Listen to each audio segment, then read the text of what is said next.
Have you ever wondered what really happens when a nightmare bleeds into reality? Not just some bad dream you can shake off in the morning, but something dark that creeps into the edges of your mind and refuses to let go. There's a story in our town, one whispered in secret and only told on nights like Halloween, when the air is thick with the smell of rotting leaves and the dead feel a little too close for comfort. It all started with a house on Westmore Drive.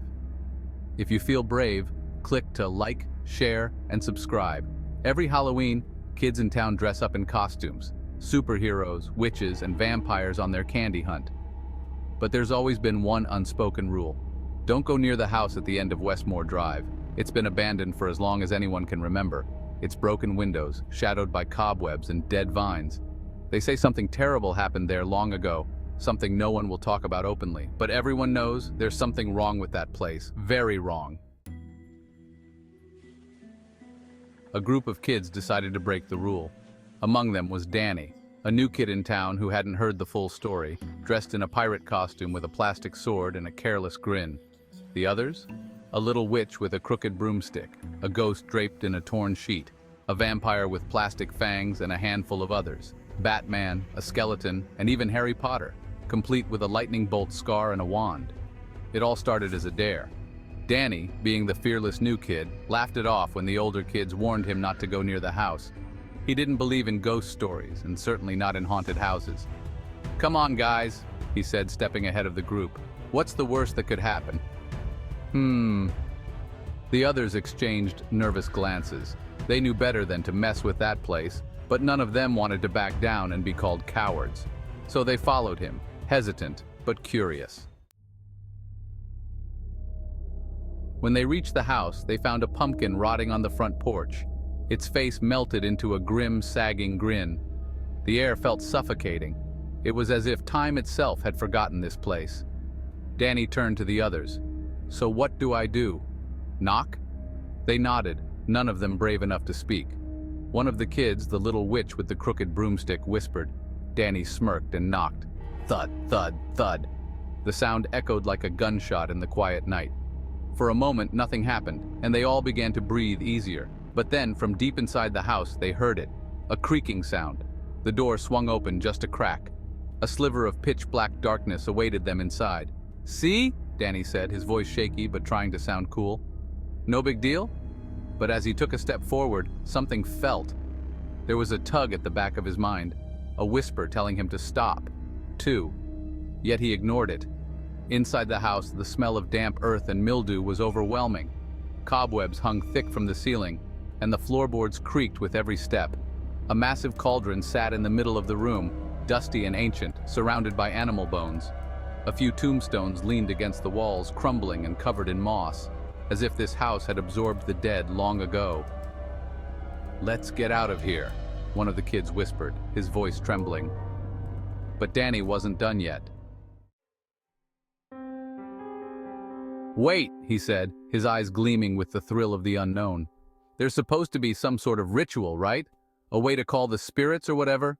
We can't leave before we try it." The others hesitated, but then the kid dressed as Harry Potter nervously suggested they look for clues. And so they spread out through the house, searching through dust-covered books and old rotting furniture. In the corner of the room, the little witch found an old leather-bound journal, its pages brittle with age. The handwriting was barely legible, but they could just make out the words of a ritual scrawled in faded ink. The Wicker Man ritual.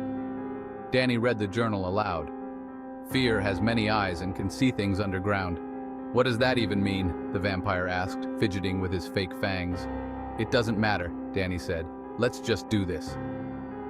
They gathered around the cauldron, their breath fogging in the chill air, and Danny began to read the rest of the ritual. The words were strange, foreign, but they repeated them anyway, their voices growing louder with each chant.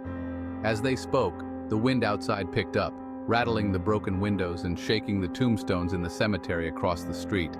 The room grew colder, the shadows on the walls twisted, growing larger and more distorted, as if the house was coming alive. Then, without warning, the cauldron began to bubble, even though there was no fire beneath it. Thick, black smoke curled out from its depths, filling the room with the stench of garlic. The floor trembled, and the walls creaked and groaned, bending inward as if they were being crushed. A faint, unfamiliar voice whispered. Suddenly, from the swirling smoke, a figure appeared, tall, thin, with hollow eyes that glowed. It floated toward them, its long, skeletal fingers reaching out as if to pull them into the darkness. "Run!" someone shouted, and they scattered. But the figure was fast. It grabbed Danny first, its icy fingers wrapping around his neck like iron chains. He screamed, a sound so piercing it seemed to freeze the very air around them. The others didn't stop. They burst out of the house and ran into the night, not daring to look back. But Danny was gone. They didn't speak about it after that, no one did. The police said Danny had run away, but the kids knew the truth, even if they refused to say it. A few weeks later, the little witch returned to the house, feeling guilty that she abandoned Danny. She found the house exactly as they'd left it, dark and silent. But there was something new on the porch. A freshly carved pumpkin, its face twisted into a mocking grin. Inside, she found Danny's plastic pirate hat, torn and covered in soot. She backed away slowly, heart pounding when she saw it. A tombstone in the cemetery across the street, one that hadn't been there before. It was old, cracked, but unmistakable. Danny's name was carved into the stone as if he had been buried there for centuries. She whispered, her voice barely audible in the wind. The others never returned to the house. But every Halloween, the door swings open, just a crack, and a new pumpkin appears on the porch, waiting for the next group of kids brave or foolish enough to knock. So, what do you think? Was it all real, or just part of a dream within a nightmare that haunts Westmore Drive? If you're curious, you can always stop by. But beware. Click on the playlist in the top left-hand corner for more terrifying tales, and don't forget to like, share, and subscribe if you're brave enough to keep watching. And next time you're out trick-or-treating, beware of houses that seem a little too dark, a little too quiet, because some doors, once opened, can never be closed. And as the little witch always says,